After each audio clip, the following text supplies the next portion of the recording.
Salam alaikum wa rahmatullah, bonjour, bonsoir. C'est parti pour un petit tour avec notre falsificateur menteur, l'anti-Coran, le négateur Shakir. Allez, on va voir ce que tu as dans le ventre.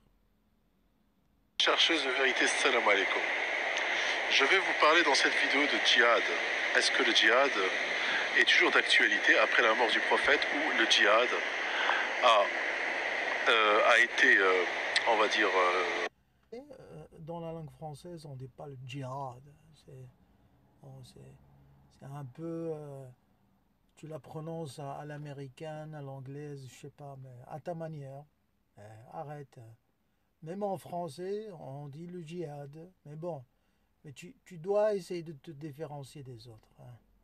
Comme on dit en arabe, Khalif Tu'araf, hein. C'est un blédard qui te parle, hein, à Shakir. C'est un blédard qui te parle, mais arrête de la jouer, hein. Prononce comme il le faut, hein, parce que c'est un mot qui est quand même un mot qui se trouve dans le Coran. Donc, on va dire, tu alternes un peu, tu falsifies le mot. Donc, déjà, dès le départ, t'es mal barré. Allez, on continue. il n'y avait plus de djihad possible après la mort du prophète. Moi, je suis plus pour... Alors, on n'est pas à 3 minutes, je crois, hein. Une deuxième connerie, voire une troisième. Il dit que après le prophète, après la disparition, après la mort du prophète, il n'y a pas de djihad. Ah bon?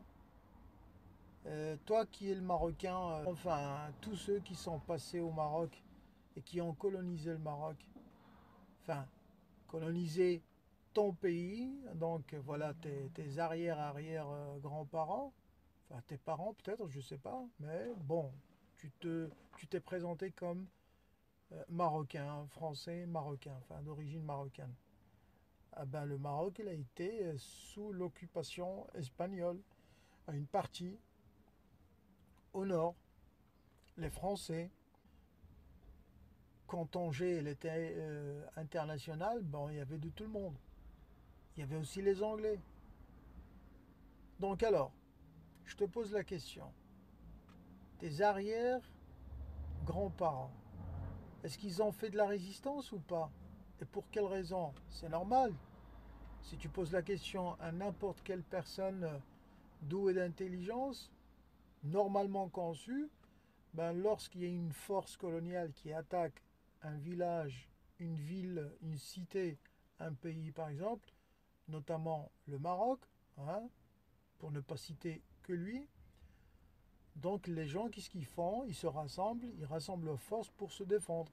Celui qui ne se défend pas, il n'a pas de dignité. Il ne peut pas vivre comme il le faut. Pourquoi? Parce qu'il voit que, par exemple, il y a eu des cas, des hommes qui ont vu leurs femmes se faire violer devant leurs yeux, parce que bon, le colonialiste, hein, le colonisateur, il était là. Il n'était pas gentil, mais il était vraiment, vraiment méchant. Mais toi, par exemple, tu nous dis que après le prophète, il n'y a pas de djihad.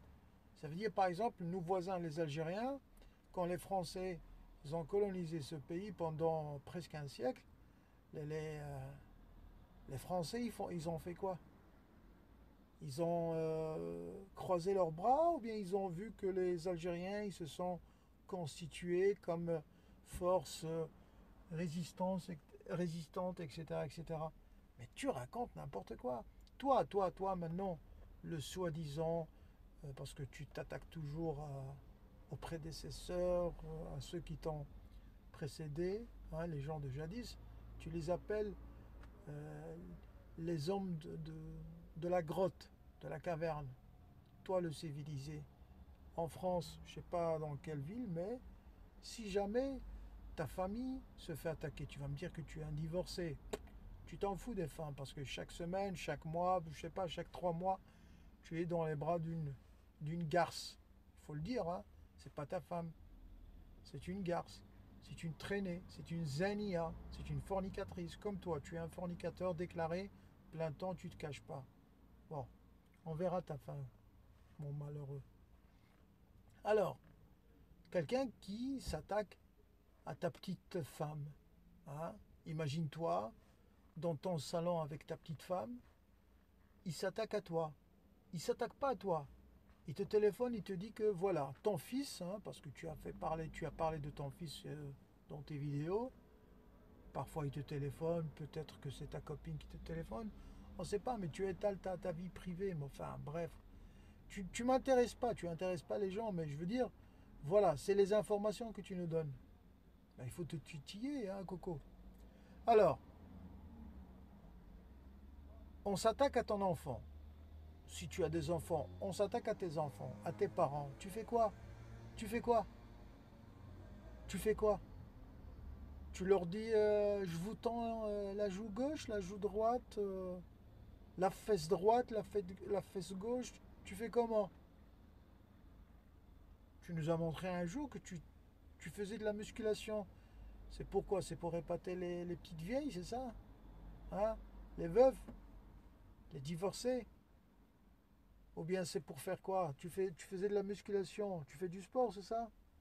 Ah, il n'y a pas de djihad. Mais on sait que l'autre djihad, il y a différentes façons de faire le djihad, mais le djihad, le summum du djihad, ce n'est pas uniquement de faire le djihad avec la parole, avec son cœur. Parfois, on est incapable de changer quelque chose. Hein. On se révolte contre, par exemple, une injustice. On ne sait pas le faire. On fait un djihad, par exemple, sous forme des invocations, pour implorer le bon Dieu pour qu'il soutienne par exemple un opprimé, un oppressé, un pauvre, etc. Quand tu peux, par exemple, il y a un deuxième degré, c'est avec ta bouche, comme, comme le font les gens qui sont bien constitués. Mais il y a une autre forme, c'est le physique, c'est le combat physique. C'est le combat physique. D'ailleurs, il y a des dizaines et des dizaines de versets dans le Coran qui expliquent que ben, quand quelqu'un se fait oppresser, il a le droit de combattre. Mais toi, tu traduis parfois qatilo, c'est tuer. Or, qatilo, c'est combattre. Qatala, c'est pas qatala. Hein? À toi, soi-disant, tu te présentes comme quelqu'un qui comprend l'arabe. Qatala, c'est tuer. Mais qatala, avec une longue voyelle, c'est combattre. C'est un corps à corps. Donc, dire que le djihad n'existe pas après la disparition du prophète, qu'est-ce que tu en sais d'abord du prophète? Qu'est-ce que tu en sais? Le prophète, toi, tu ne le connais pas, parce qu'apparemment, il fait du chahut, le prophète, pour toi. Que Dieu nous préserve. Pour toi, le prophète, c'est la tradition. Or, la tradition, ça t'intéresse pas, ça te dit rien. L'histoire, ça te dit rien. Comme la plupart de ces négateurs, tes semblables. Et il y a un problème énorme de méthodologie chez vous. Vous contredisez, vous oubliez vos propos de la semaine passée, du mois passé. Ben voilà, votre mémoire de poisson, elle vous rappelle à l'ordre. C'est que vous êtes des menteurs, tout simplement. Et là, tu nous ponds comme quoi il n'y a pas le djihad. On continue avec ce charlatan. On continue. L'idée que le djihad il n'a plus eu de djihad après la mort du prophète. C'est que le prophète, une fois qu'il est mort, il a parachevé sa religion. Le message est arrivé à destination. Les gens qui ont fait le djihad avec lui, c'est ceux-là que Allah encourageait à se battre pour défendre le prophète, se lier à lui, pour que son message puisse arriver sur terre. Ok, donc ça veut dire, si on te comprend bien, si on suit ton raisonnement, ça veut dire, d'après ton interprétation, toujours, Coco, c'est ton interprétation. Tu dis, le prophète a parachevé quoi? Ben, si tu ne prends que le djihad qui ne doit pas être d'application après la mort du prophète, ça veut dire d'autres cultes, d'autres formes de cultes qui ont été pratiquées à l'époque du prophète, qui sont aussi notamment expliquées et détaillées dans le Coran, ils doivent pas être aussi effectués par les musulmans, par les croyants. Allez, je vais dire aussi par les coranistes. Ah, pour te faire plaisir, hein, c'est ça? Donc tu n'y arriveras pas. Tu dis n'importe quoi. Tu dis n'importe quoi. Ça veut dire toi et tes semblables et ceux qui partagent cette position, ça veut dire vous figez la religion à une époque. Tu te présentes comme quelqu'un qui est progressiste, qui est moderne, qui est évolué, qui est avec l'évolution. Mais quand tu figes l'islam et la pratique et l'interprétation et la mise en application de ces préceptes et de ces règles et de ces lois, ça veut dire que tu es un arriéré tout simplement.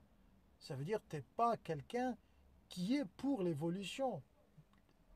Tu es contre la continuité de l'islam. Donc tu vois, tu ne prends que le Coran, tu ne prends que, par exemple, le djihad. Donc ça t'arrange. Tu es quelqu'un qui est sélectif. Ça veut dire, comme il le dit le Coran, il le dit, vous cautionnez des versets, certains des versets, mais vous refusez d'autres. Pourquoi? Parce que tu travailles à la carte. Tu as un islam à la carte. C'est comme si tu étais avec une de tes fornicatrices dans, dans un restaurant, dans un snack, mais toi, je te vois bien dans un snack. Comme tu le disais, vivons heureux, vivons cachés, vivons cachés, vivons heureux, c'est ça? Mais tu dois vivre aussi le Coran aussi, mais d'une manière mais très, très, très, très falsifiée apparemment, hein. Parce que tu ne fais que choisir ce qui t'arrange. Voilà, tu es comme Satan. Tu te prosternes à l'ordre quand tu veux, mais souvent, souvent, tu désobéis à Allah subhanahu wa ta'ala, gloire à lui. Allez, continue mon coco. Vas-y, amuse-toi. Donc le djihad, il a eu le djihad effectivement à l'époque du prophète et ça s'adressait uniquement aux gens qui vivaient avec lui, les gens qui l'entouraient. C'était les gens-là qui devaient faire le djihad. C'est-à-dire au 8e et au 9e, la sourate 8 et la... Alors, je te défie, Shakira, je te défie de nous sortir, de nous mettre sur écran dans une de tes vidéos jusqu'à la fin de ta vie, jusqu'à l'éternité, et laisse un testament pour tes semblables, jusqu'à la fin de la vie, si la vie a une fin. Je ne crois pas, mais bon, ça c'est un sujet que tu ne le connais pas, mais bon, ouais, je sais, c'est beaucoup plus dur pour toi de comprendre ça. Donc alors, je reviens. Je te lance un défi.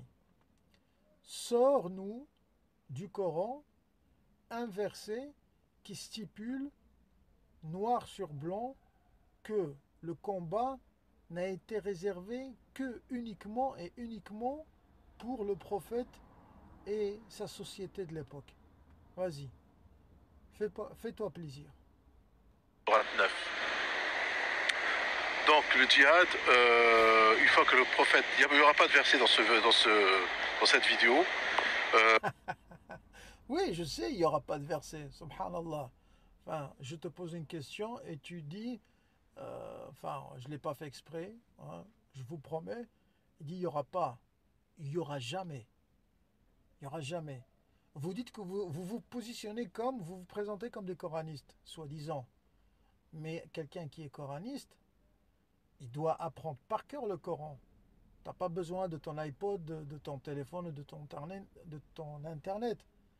Mais bon, on voit que tu ne maîtrises pas les versets. Sinon, sors-nous un verset. Allez, s'il te plaît, un demi-verset, un quart de verset. Allez, juste 2 mots. Allez, je t'ai lancé le défi. Vas-y, essaye de le relever. Continuons. Moi, je m'adresse qu'aux lecteurs du Coran, je ne m'adresse pas aux sunnites, hein. Dans cette vidéo, je ne m'adresse pas aux sunnites parce que eux, ils ont une vision complètement différente, hein. Pour eux, le djihad est toujours d'actualité. Il y a des hadiths qui nous encouragent, ainsi de suite. Bon, on n'est pas dans le même monde, hein. On est dans un monde parallèle. C'est vrai, c'est vrai. Bon, tu dois le savoir, hein, je te le rappelle. C'est Al-Qassam. Al-Qassam qui t'a posé une colle durant un live avec Walter. Et c'était, je crois, chez toi. Et tu m'as bloqué, tu m'as supprimé. Donc, tu voulais plus parler d'Al-Qassam. Je te rappelle, je te rafraîchis la mémoire. Alors, je suis d'obédience chiite. Que nous soyons sunnites ou chiites, c'est le même combat contre les hérétiques comme vous. Alors, tu dis que les sunnites, ils ont une autre, enfin les musulmans, ils ont une autre lecture. Et tu n'es pas dans ce genre de lecture, toi. Attends, tu racontes n'importe quoi. Tu racontes n'importe quoi. Si tu n'es pas dans ce que tu appelles ce délire, je te pose la question. Les Palestiniens qui sont tout le temps frappés par des bombes avec du phosphore, avec des bombes qui sont interdites par les constitutions euh, internationales.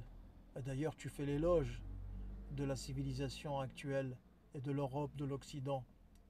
T'en dis quoi? Le Coran, il dit quoi à propos de ce sujet? Les Américains, quand ils font des dégâts en Afghanistan, en Irak, enfin, c'est fini. Les États-Unis, ce n'est plus les États-Unis d'auparavant. Je parle de la force militaire parce que ils ont encaissé, ils perdent la face et dorénavant, il n'y aura que ça. La- L'empire américain, il est en déclin. Mais bon, ça, je sais que tu fais pas de la politique, je sais parce que tes maîtres, ils t'ont recommandé, enfin, ils t'ont obligé, et tu t'es prosterné devant cette recommandation de ne pas parler politique. Je sais que tu ne peux pas et tu n'oserais jamais parler de politique. Parce que si tu parles politique, tout ton soi-disant coranisme tombera à l'eau. Alors, dis-moi un peu, dis-moi un peu, quand les Américains, si tu étais à l'époque, tiens, je vais te titiller, parce que j'aime bien toucher les points très sensibles qui vous font très très mal. Toi, le français d'origine marocaine, tu fais des lives, c'est bien. Dis-moi un peu, les juifs qui ont été massacrés par Hitler, est-ce qu'ils avaient le droit de résister ou pas? Si tu étais à l'époque des juifs tétanisés par les nazis, les Allemands, tu seras apte à les sauver? Oui ou non? Et par quels moyens? Tu feras de la résistance comme ils ont fait les juifs cachés en France, en Espagne et partout en Europe, par exemple? Allez, fais-moi plaisir et relève ce deuxième défi. Hein? Parle-nous, est-ce que les juifs avaient le droit de faire le djihad ou pas? Hein, ça veut dire pas le djihad de coloniser d'autres populations, non, non, non, non, de se défendre. De se défendre. Continuons. Alors, je m'adresse qu'aux coranistes, ceux qui lisent le Coran. Donc, le djihad n'est plus d'actualité une fois que le prophète est mort. Le djihad qui nous demande de faire Allah aujourd'hui, c'est de faire le djihad avec le Coran. C'est-à-dire se battre contre le faux avec le vrai. Tu fais le djihad, tu combats le faux avec le vrai. C'est-à-dire que tu... Alors bon, tu te répètes 3, 4 fois, et je vais te donner une petite recommandation. Enfin, je crois que j'ai la mémoire un peu saturée, mais on va faire avec. Alors, pour combattre le faux, hein, pour combattre le faux, d'ailleurs...